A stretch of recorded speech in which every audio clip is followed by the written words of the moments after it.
Micro processor का ये lecture 5 पढ़ने जा रहे हैं हम लोग, ठीक है। तो 5वां लेक्चर में ये जानेंगे, पिछले लेक्चर में भी स्टेटस रजिस्टर के बारे में पढ़ चुके हैं हम लोग, तो इसमें भी हम लोग पढ़ेंगे स्टेटस रजिस्टर के ही बारे में, ठीक है। तो स्टेटस रजिस्टर क्या होता है, ये हमारे जो लॉजिक अर्थमेटिकल लॉजिकल जो ऑपरेशन करते हैं, तो जो रिजल्ट आता है उसके बारे में ये उसके स्टेटस को बताता है कि मतलब वो किस प्रकार का रिजल्ट है, ठीक है। तो देखिए ये 8 बिट का होता है स्टेटस रजिस्टर, 1 2 3 4 5 6 7 8 बिट का होता है, जिसमें हम 3 को यूज नहीं करते हैं। 3 बिट को देखिए, इसको 1 2 3 को यूज नहीं करते हैं, बाकी 5 यूज होता है, जिसमें आपका ये साइन फ्लैग है, जीरो फ्लैग है, ऑक्सिलरी फ्लैग है, प्रायोरिटी फ्लैग है और कैरी फ्लैग है। और ये पांचों 5 किस्म के स्टेटस को, रिजल्ट के स्टेटस को हमें बताते हैं, ठीक है।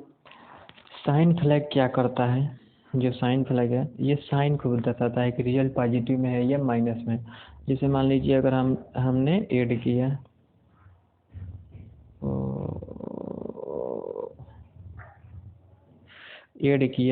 अगर लास्ट में यहाँ पे 0 आ गया, इसका मतलब ये है कि साइन फ्लैग जो है 0 हो जाएगा।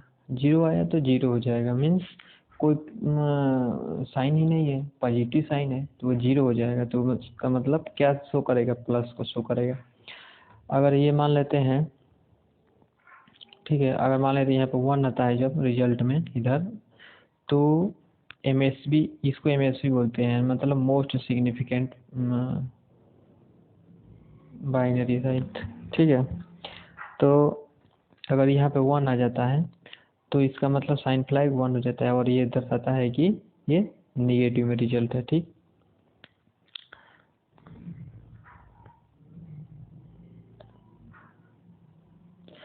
ठीक है, ऑक्सिलरी जो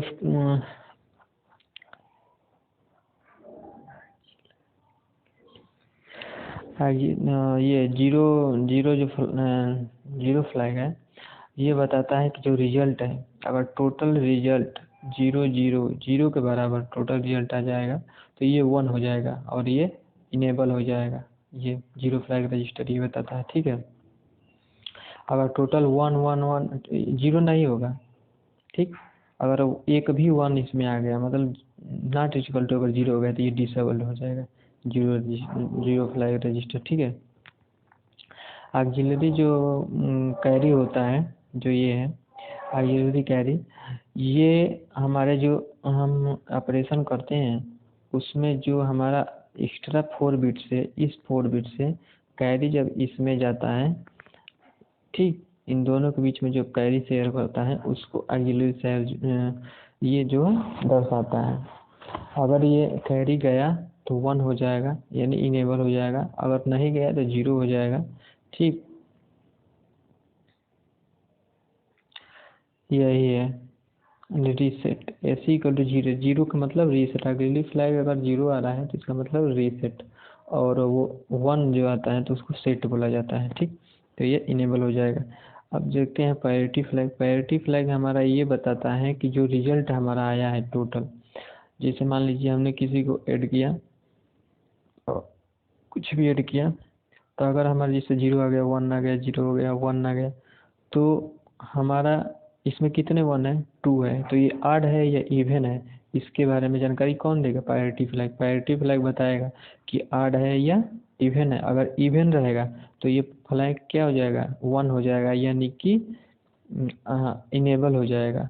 अगर रिजल्ट ऑड है, इनकी संख्या अगर 3 आ गई, 6 आ गई, इस पर ऑड आ गया, तो ये प्रायोरिटी फ्लैग 0 हो जाएगा, यानी कि डिसेबल हो जाएगा। इसका ये होता है, ठीक। अब देखिए कैरी फ्लैग। कैरी फ्लैग जो होता है वो हमारे जो एक्स्ट्रा जो, देखिए कैरी फ्लैग के बारे में जानकारी लें। कैरी फ्लैग जो होता है वो इधर से जो कैरी एक्स्ट्रा कैरी जो हम इसमें लेते हैं, ठीक, तो उसको उसके बारे में बताता है। अगर कैरी लिए रहेंगे तो 1 हो जाएगा, यानी इनेबल हो जाएगा, नहीं लिए रहेंगे तो 0 हो जाएगा, यानी डिसेबल हो जाएगा। तो हम लोग देखिए, अगर ये जो किए हैं ना, ये सब किए हैं, तो हमें यहाँ पे एक ऐसी स्थिति आ गई है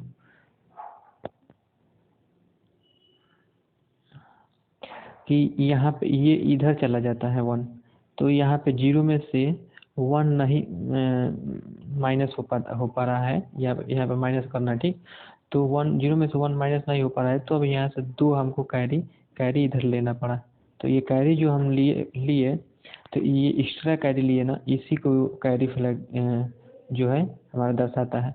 और एक बात याद रखें, अगर इस 1 को हम इधर लेंगे, हासिल जिसे हम लोग आम भाषा में बोलते हैं, बोरो इंग्लिश में बोला जाता है, तो अगर इधर लेंगे तो ये 1 नहीं जाएगा, यहाँ पर 2 हो जाएगा, क्योंकि बाइनरी का बेस 2 होता है, ठीक। इसलिए 2 यहाँ पे जाएगा, और 2 अगर यहाँ पे 1 रहेगा तो 2 में से 1 जाएगा तो 1 आ जाएगा, इस प्रकार होता है, ठीक है। देखिए, हम लोग ये वाला उदाहरण को यहाँ पे किए हैं, और ये 1 को 10 से इस प्रकार ये जो है हेक्साडेसिमल में दर्शाया जाता है, वो बताया गया है। अब देखिए इसके रिजल्ट के बारे में, जैसे हम लोग जो ये ऑपरेशन किए हैं, इसके अनुसार जो है ये स्टेटस जो रजिस्टर है वो क्या क्या स्थितियाँ बता रहे हैं रिजल्ट का। देखिए हमारा यहाँ पे 1 है ना, ठीक, तो साइन फ्लैग क्या बताएगा, 1, यानी कि निगेटिव रिजल्ट बताएगा। देखिए 1 नेगेटिव रिजल्ट, ठीक। अब है 0 फ्लैग क्या बताया, रिजल्ट 0 के बराबर नहीं है, तो 0 फ्लैग क्या हो जाएगा, 0 हो जाएगा, मतलब डिसेबल हो जाएगा, ये ऑन नहीं होगा, ठीक है। अब दूसरा नंबर, उसके बाद क्या होता है, ऑक्सिलरी होता है, तो ऑक्सिलरी क्या होगा, ऑक्सिलरी कैरी हम लोग लिए हैं, इधर से कैरी इधर गया है, तो ये क्या होगा, ऑक्सिलरी कैरी इनेबल हो जाएगा, S=1 हो जाएगा, यानी इनेबल हो जाएगा, सेट हो जाएगा, ठीक है। हम चलते कैरी क्या होता है, तो कैरी जो फ्लैग होता है एक प्रायोरिटी भी है ना, ठीक है, प्रायोरिटी के बारे में जानकारी ले लेते हैं, रुकिए 1 मिनट, ठीक। तो ऑक्सिलरी का हो गया। फाइनल बोरो क्या है, हम इन लोग इधर से लिए है ना कैरी, इधर बाहर से, तो बाहर से जो कैरी लिए तो कैरी फ्लैग क्या कहेगा, स्थिति 1, भाई बाहर से लिया गया है कैरी, एक्स्ट्रा कैरी, तो ये भी कैरी फ्लैग क्या हो जाएगा, 1 हो जाएगा। और प्रायोरिटी फ्लैग इसमें क्या होगा, तो प्रायोरिटी फ्लैग क्या बताता है, ऑड इवन बताता है। 1 कितना है, 1 2 3 4 5 6, यानी कि क्या है, इवन है। इवन होने का मतलब प्रायोरिटी फ्लैग 1, यानी कि ये इनेबल हो गया इवेंट पे, ठीक है। तो ये हमारा जो हम लोग तो ऐसे थ्योरेटिकल में पढ़े, लेकिन जो हम प्रैक्टिकल करते हैं तो हमारे कंप्यूटर की स्क्रीन पे इस प्रकार शो करता है। वहाँ पर लिखा रहेगा 1 फिर 0, ये तो यूज नहीं होता है, ये 3 तो यूज नहीं होता है, बाकी पे स्थिति बताई रहेगी, उससे हमें समझ में आ जाएगा कि रिजल्ट मतलब हमारा जो ऑपरेशन हुआ वो किस प्रकार का है,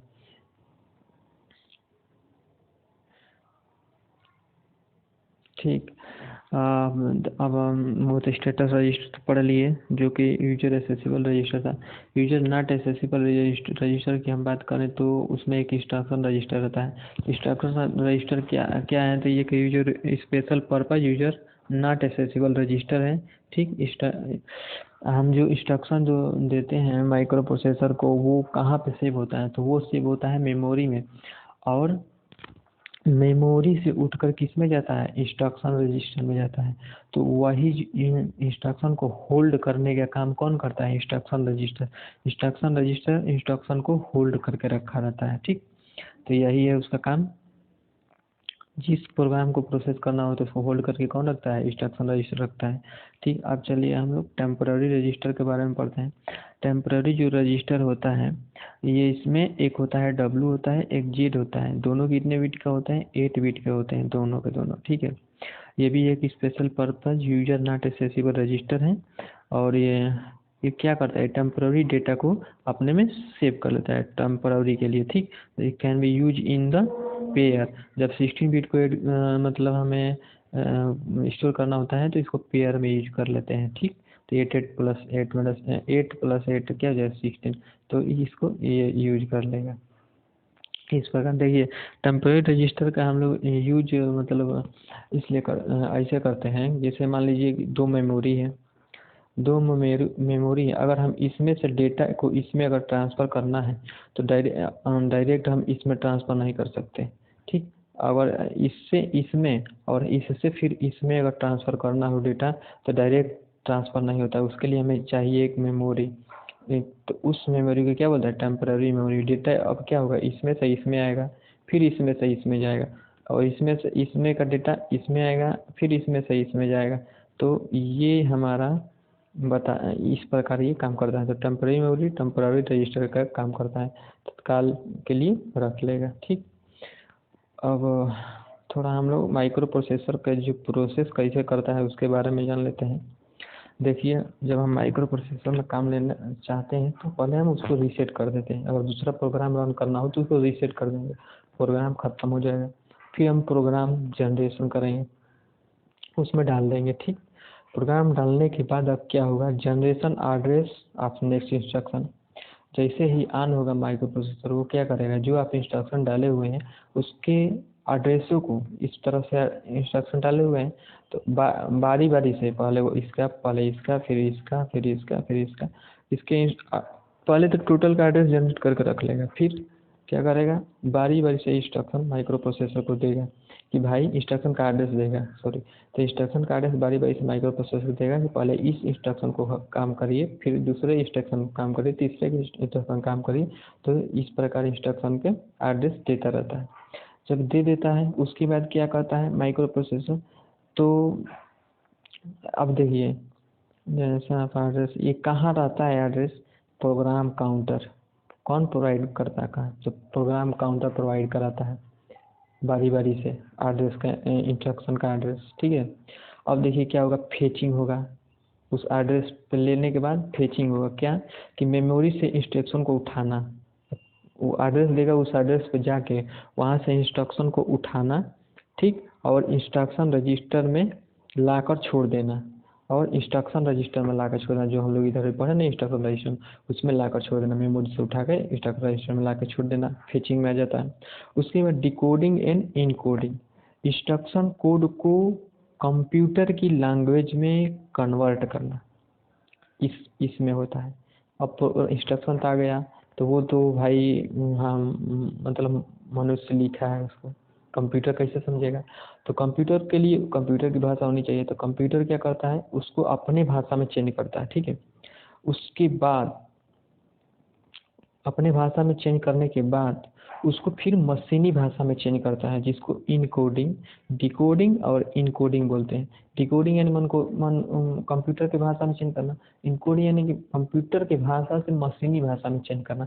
जैसे कह दिया जाएगा कि इसको ए को प्लस बी को हल करो, तो वो पहले इस लैंग्वेज को अपने भाषा में ले लिया, उसके बाद क्या कहा, मशीन को कह दिया कि तू ए प्लस बी को हल कर दो, तो वो मशीन जो हल करेगा, हल कर रहा है, वो क्या है, मशीनी भाषा है, मतलब मशीनी लैंग्वेज है, मशीनी प्रक्रिया में उसको कन्वर्ट कर देना। ठीक, तो ये हो जाता है। उसके बाद क्या होता है, एग्जीक्यूशन, मतलब प्रोग्राम का एग्जीक्यूशन हो जाता है, मतलब हल हो जाता है, प्रोसेस पूर्ण हो जाता है। ठीक,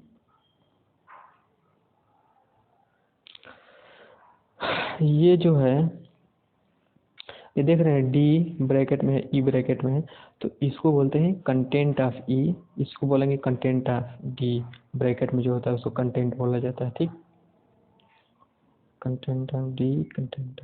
ठीक, ये तो हम लोग पीछे पढ़ चुके हैं कि जब दो रजिस्टर का डेटा आपस में एक्सचेंज करना होता है टेम्पररी रजिस्टर काम पड़ता है, जो कि इसे एग्जाम्पल दिखाया गया कि इस रजिस्टर से जब इसमें आएगा फिर इससे इसमें आएगा। ठीक, क्यों, ठीक है। अब देखिए इंक्रीमेंट एंड डिक्रीमेंट रजिस्टर भी एक होता है, special purpose user not accessible में। तो इंक्रीमेंट और डिक्रीमेंट रजिस्टर का काम ये होता है कि ये रजिस्टर यूज टू इंक्रीज या decrease the 16 bit data. 16 bit data को इंक्रीज और डिक्रीज करने के लिए इसका काम होता है, ये इसका काम होता है बाई 1। अब इसके बारे में ज़्यादा जानकारी अभी बताने पर भी आपको समझ नहीं आएगा, क्योंकि ये बहुत टाइपिकल मतलब क्रिटिकल, इस प्रकार समझिए कि कठिन है। अभी आगे जब हम लेक्चर पढ़ेंगे तो उसमें इसके बारे में पूर्ण जानकारी मिलेगी। ठीक, अभी आप कितना बताया जाए आपको नहीं समझ पाए। ठीक, चलिए, the size of the register 16 bit का रजिस्टर होता है, बस इतना इसके बारे में आप जान लीजिए, बहुत है। अब देखिए स्ट्रक्चर उसके माइक्रो 8085 माइक्रो प्रोसेसर का स्ट्रक्चर। ये हमारा क्या है, 8 बिट डेटा बस है, उससे ये इंटरप्ट कंट्रोल यूनिट जुड़ा हुआ है, जिसमें पहला ट्रैप है, दूसरा RST 7.5 है, तीसरा RST 6.5, चौथा RST 5.5, पांचवा इंटर है, और ये इंट ए है, मतलब कि इंटरप्ट एक्नॉलेजमेंट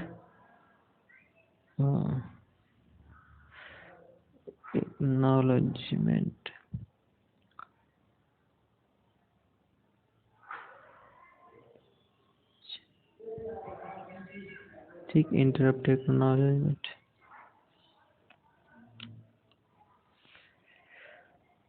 ये ALU है, एक्यूमुलेटर है, स्टेटस रजिस्टर है, ये टेम्पररी रजिस्टर है, ये इंस्ट्रक्शन रजिस्टर है, डिकोडिंग इनकोडिंग जो हम लोग देखे हैं पहले, और ये इनपुट आउटपुट का है, ये सीरियल इन डेटा और सीरियल आउट डेटा है, और ये BC, ये क्या कौन सा रजिस्टर है, तो यूजर एक्सेसिबल रजिस्टर है, जो BC हम लोग छः प्रकार का पढ़े थे वो वाला रजिस्टर है। प्रोग्राम काउंटर इसी में है, स्टैक पॉइंटर इसी में है, ये इस program counter stack pointer user accessible register है। ठीक है, ये सब क्या है, जनरल पर्पज रजिस्टर है। ये दो प्रोग्राम काउंटर स्टैक पॉइंटर ये यूजर एक्सेसिबल रजिस्टर है, और इंक्रीमेंट डिक्रीमेंट ये क्या है, यूजर नॉट एक्सेसिबल रजिस्टर है, और ये टाइमिंग एंड कंट्रोल लिमिट। ठीक, ये सब यूनिट है इसका स्ट्रक्चर। अब इसके इसके बारे में आगे हम लोग लेक्चर में पढ़ेंगे। तब के लिए धन्यवाद।